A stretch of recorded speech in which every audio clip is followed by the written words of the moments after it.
बिहार के भूमि सर्वे में अब मनमानी नहीं चलेगी। सीओ साहब का ये बहाना कि हमको हक नहीं मिल रहा है, जो प्रमोशन का लाभ देना है सरकार उससे भाग रही है, हमारी बात नहीं कर रही है। आरओ का भी वही कहना है, सरकार जनता की बात तो कर रही है, भूमि सर्वे की बात तो कर रही है, लेकिन हमारी क्यों नहीं कर रही है। और अगर सीओ और आरओ यही बात बोल रहे हैं तो फिर राजस्व कर्मचारी कहाँ पीछे हैं। यही वजह से बिहार में भूमि सर्वे लगातार आगे बढ़ रहा है और कछुए की चाल से आगे बढ़ रहा है, जबकि सरकार चाहती है कि तुरंत बुलडोजर एक्शन हो। किसी कमजोर के ज़मीन पर जबरन कोई कब्जा किया है तो लाठी के दम पर और बुलडोजर के दम पर उसे कब्जा छीना जाए और असली ज़मीन मालिक को दिया जाए।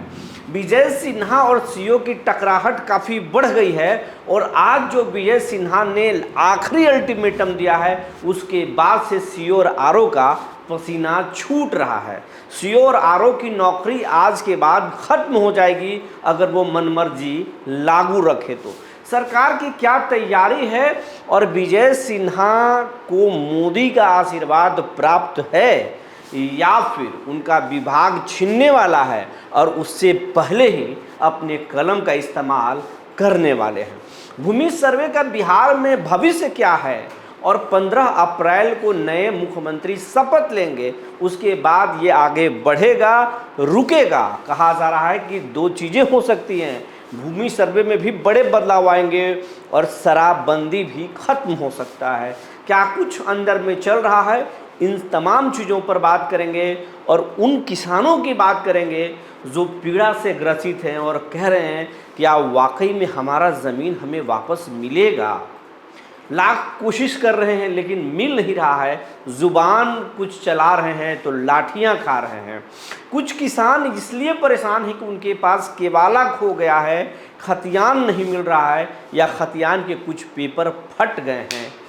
बदलैंड के ज़मीन वाले लोग भी अब विचार बदल रहे हैं, तो क्या होगा, इन सब चीज़ों पर आज चर्चा करेंगे। जी नमस्कार, मैं हूं विपुल कुमार और आप देख रहे हैं सूर्य बिहार डिजिटल न्यूज़। अब हम बिहार और झारखंड और तमाम उत्तर प्रदेश और पश्चिम बंगाल और दिल्ली के तमाम दर्शकों से अपील करना चाहते हैं, इस चैनल को चाहे आप कहीं से भी देख रहे हों, देश के किसी कोने में या फिर दुनिया के किसी हिस्से से, क्योंकि सूर्य बिहार को देश के साथ साथ कई दूसरे देशों के लोग भी देखते हैं, सुनते हैं। उन तमाम लोगों से अपील है कि अगर आप इस चैनल पर अब तक नए हैं या चैनल को सब्सक्राइब नहीं किए हैं तो यूट्यूब पर चैनल को सब्सक्राइब कर लें, बेल आइकन को दबा लें। अगर आप हमें फेसबुक पर देखते हैं तो पेज को फॉलो करना ना भूलें। हम इंस्टाग्राम पर भी हैं, हमें आप वहाँ भी देख सकते हैं और फॉलो कर सकते हैं। अब आपको खबर हम विस्तार से बताने जा रहे हैं। बिहार में भूमि सर्वे महीनों से नहीं, अब उसको साल में बदल लीजिए, कई साल से चल रहा है, कुछ साल हो गए हैं। नीतीश कुमार का यह ड्रीम प्रोजेक्ट था कि बिहार में भूमि सर्वे हो। सरकार के ज़मीनों पर जो भूमि माफिया कुंडली जमाए बैठे हैं, नाजायज कब्जा करके बैठे हैं, उसके लिए खून खराबा और जानें जाती हैं, उन तमाम चीज़ों को ख़त्म किया जाए, अपराध को रोका जाए, सरकार के ज़मीन सरकार के पास आए, लैंड बैंक बनाए जिससे हम सरकारी दफ्तरों को बनाएं, बच्चों के लिए खेल स्टेडियम बनाएं, हाईवे बनाएं और बिहार को एक खूबसूरत बिहार बना सकें। ये नीतीश कुमार का ड्रीम प्रोजेक्ट है। नीतीश कुमार मुख्यमंत्री आवास योजना के तहत गरीबों को मकान का लाभ देते हैं, प्रधानमंत्री आवास योजना भी लागू है, लेकिन बहुत ऐसे गरीब परिवार हैं जिनके पास 3 डिसमिल ज़मीन भी नहीं है, जो सरकार के पैसे से अपने सिर के ऊपर एक सरकारी छत बना सके, यानी एक घर बना सके। ये नीतीश कुमार की सबसे ज़्यादा पीड़ा रही है। यह प्रधानमंत्री मोदी का भी ये पीड़ा रहा है कि हम लाभ तो देना चाहते हैं लेकिन गरीबों के पास इतना ज़मीन नहीं है जिससे उससे हम उसके घर का लाभ दे सकें। ज़मीन भी अगर सरकार ज़मीन खरीदने के लिए भी पैसे देती है तो ज़मीन नहीं मिलता है। लिहाजा सरकार ने एक भूमि सर्वे कराने का फैसला लिया और सबसे पहले सरकारी ज़मीनों की कुंडली खुलवाई।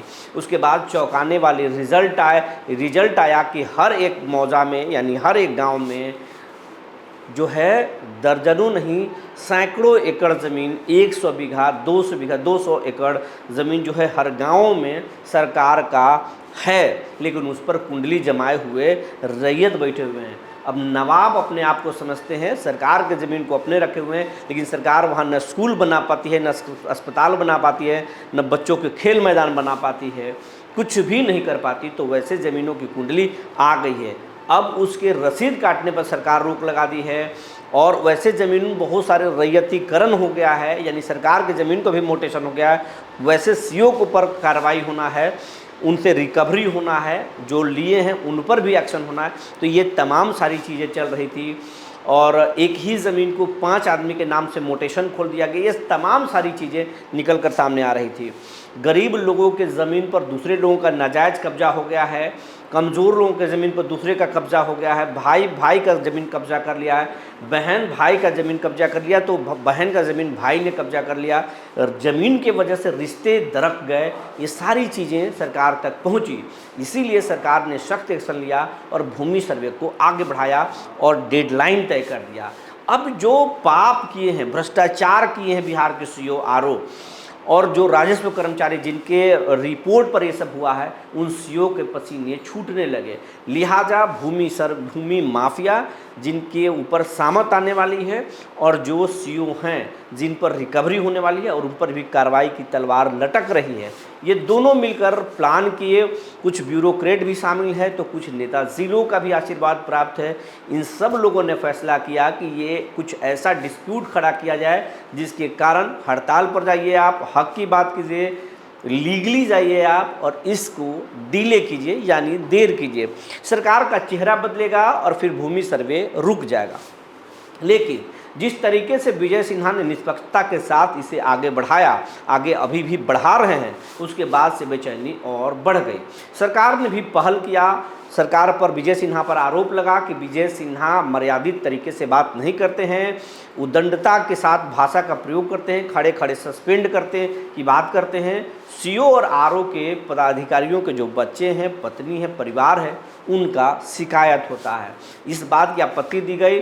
नीतीश कुमार ने विजय सिन्हा को जुबान पे जो थोड़ा कंट्रोल करने के लिए कहा। विजय सिन्हा ने उन तमाम चीज़ों को फॉलो किया, बावजूद ये तो एक बहाना था, काम पर नहीं लौटे, हड़ताल जारी रहा।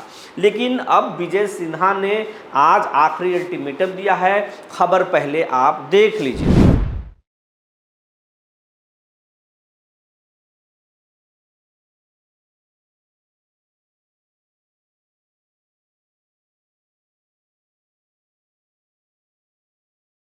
खबर आपने देख लिया। विजय सिन्हा ने साफ साफ कहा है कि अगर आज तक, ये आखिरी अल्टीमेटम था, कल ही दिए थे, कि अगर आज तक, यानी अगर 9 तारीख तक, 10 तारीख तक अगर नहीं लौटते हैं बिहार के आरओ और सीओ, तो उनकी नौकरी खत्म कर दी जाएगी, उन पर विभागीय कार्रवाई शुरू कर दिया जाएगा, और उनके जगह पर सरकार फिर नया रिक्रूट करेगा। अधिकारियों को वैकल्पिक व्यवस्था की जाएगी, सर्वे को आगे बढ़ाया जाएगा। सर्वे किसी भी सूरत में नहीं रुकेगा। और हमारे पास जो जानकारी है कि जिनके पेपर खो गए हैं, उनके पेपर भी इंतज़ाम, सरकारी वैकल्पिक इंतज़ाम किया जाएगा। जिनके पास 10 एकड़ ज़मीन है, 5 एकड़ का पेपर है, 5 एकड़ का नहीं है, वो डर रहे हैं कि क्या सरकार हमें भूमि माफिया बना देगी। उनके लिए भी वैकल्पिक व्यवस्थाएं की जा रही है। और जो जिनके ज़मीन पर जबरन कब्जा है, उन्होंने आवेदन किया, कोई कार्रवाई हो रही है, उनका वाकई में ज़मीन कब्जा होगा। अब बिहार के किसानों के बाद क्या क्या परेशानी है जो सरकार के पास पहुंचा है, वो आपको बताते हैं। किस तरह की परेशानी सरकार के पास पहुंचा है, तो सबसे पहले समझिए, जो एक जो आवेदन बहुत बड़ा जो आवेदन है किसानों की, वो कहते हैं कि उनकी जो पुश्तैनी या खरीदी हुई ज़मीन पर दूसरों का जबरन कब्जा रखा है। वे जानना चाहते क्या इस नए सर्वे के माध्यम से सरकार उन्हें वास्तव में ज़मीन पर भौतिक कब्जा दिला पाएगी। ये सरकार के पास पहुंचा है, ये रिपोर्ट है, और कानूनी कागजात, खतियान, रसीद है, फिर भी दिव्यांग लोग कब्जा नहीं छोड़ रहे हैं। ये शिकायत है, बड़े पैमाने पर शिकायत है। इस पर स्पष्ट कर देते हैं, विभाग सबसे पहले जबरन कब्जा को छुड़ाएगी, बस आपके पास कागजात होना चाहिए। क्योंकि जिन ज़मीनों पर आपत्ति है, सरकार के लोग वहाँ पहुँचेंगे, ज़मीन का राइट मांगेंगे। वैसे लोगों को जो जबरन कब्जा किए, उनसे राइट मांगा जाएगा कि ज़मीन पर कब्जा करने का राइट क्या है, कागजात है तो दिखाइए, उस कागजातों का जाँच होगा। अगर कागजात फर्जी निकले तो उन पर एफआईआर होगा, वो जेल जाएंगे और आपका ज़मीन आपको वापस मिलेगा, इत्मीनान से रहिए। दूसरा जो दर्शक हैं वो कह रहे हैं कि एक तरह के जो दर्शक माफ़ कीजिएगा, एक तरह के जो रैयत हैं उनको परेशानी है कि कागजातों को लेकर बहुत भ्रम है, जैसे में कि पुराने दस्तावेज कई लोगों के पास 1960 या उससे अधिक, उससे भी पुराने केवाला और खतियान नहीं मिल रहे हैं। वे जानना चाहते हैं कि बिना कागजातों के सर्वे कैसे होगा। सरकार के पास ये बात पहुंचा है, सर्वे होगा, इसके वैकल्पिक दस्तावेजों की तैयारी सरकार कर रही है। फिर पूरा फर्जीवाड़े की भी चिंता जो है रैयतों में है, ये भी सरकार के पास पहुंची हुई है। सरकार के कुछ सोर्सेज के अनुसार के लोग बता रहे हैं कि लोग डरे हुए हैं, रैयत डरे हुए कि भूमि माफिया ने फर्जी केवाला और रसीद बनवाकर उनके दादा और परदादा की ज़मीन अपने नाम करवा लिया है, क्या होगा। तो वैसे यही तो कारण है कि जानकारी पहुंची तो सरकार ने कहा कि ज़मीन के कागजातों में फर्जीवाड़ा करने वालों पर एफआईआर करेंगे, उनको हम हवालात में भेजेंगे और फर्जीवाड़ा तो चल ही नहीं सकता है, ये फ्रॉड का मामला दर्ज होगा। तो एकदम इत्मीनान रहिए, इस पर भी एकदम सरकार का पूरा क्लियर विजन है कि हमें क्या करना है, फर्जीवाड़ा तो बिल्कुल नहीं चलेगा। फिर एक ऐसे रैयत हैं जिनकी परेशानी है कि खतियान बनाम रिटर्न, वो उनका सोचना है कि बकास्त और गैरमंजूरा ज़मीन के मामले में वो जानना चाहते हैं कि कौन सा दस्तावेज खतियान 1955-56 का रिटर्न ज़्यादा मान होगा, क्या मान होगा, और क्या गैरमंजूरा मालिक ज़मीन और बकास ज़मीन उनसे छीन लिया जाएगा, क्या ज़मीन कब्जा है उसको अवैध कब्जा मान लिया जाएगा और उनके लीगल राइट को ख़त्म कर दिया जाएगा, हम उन्हें भूमि माफिया घोषित कर दिया जाएगा। सरकार के पास ये पहुंच चुका है, सरकार आपके दर्द को समझ रहा है और सरकार वैकल्पिक दस्तावेजों पर, वैकल्पिक उपायों पर विचार कर रही है। आपके दखल कब्जा का समय अवधि भी देखा जाएगा और फर्जीवाड़ा आप भी नहीं कर सकते हैं तो सरकार आपके हित के बारे में भी सोच सकती है। सरकार किसानों को राहत देना चाहती है, बिहार के गरीबों को, वंचितों को सरकार राहत देना चाहती है, किसी के साथ अन्याय नहीं करना चाहती है। सरकार के अभी तक के जो सोच है बेहतर है, यही कारण है कि इन बेहतर सोचों की वजह से भूमि माफियाओं में हड़कंप है, आरओसीओ में हड़कंप है, राजस्व कर्मचारी भी डरे हुए हैं, तरह तरह के बहाने लगाकर ये इस हड़ताल को आगे बढ़ा रहे हैं। आप इस पूरे मसले पर क्या सोचते हैं हमें ज़रूर बताएंगे। आपको कौन सी परेशानी है आप हमें ज़रूर लिखेंगे। आपके जो सवाल हैं, आपके जो मुद्दे हैं, हम उसे उठाते रहेंगे।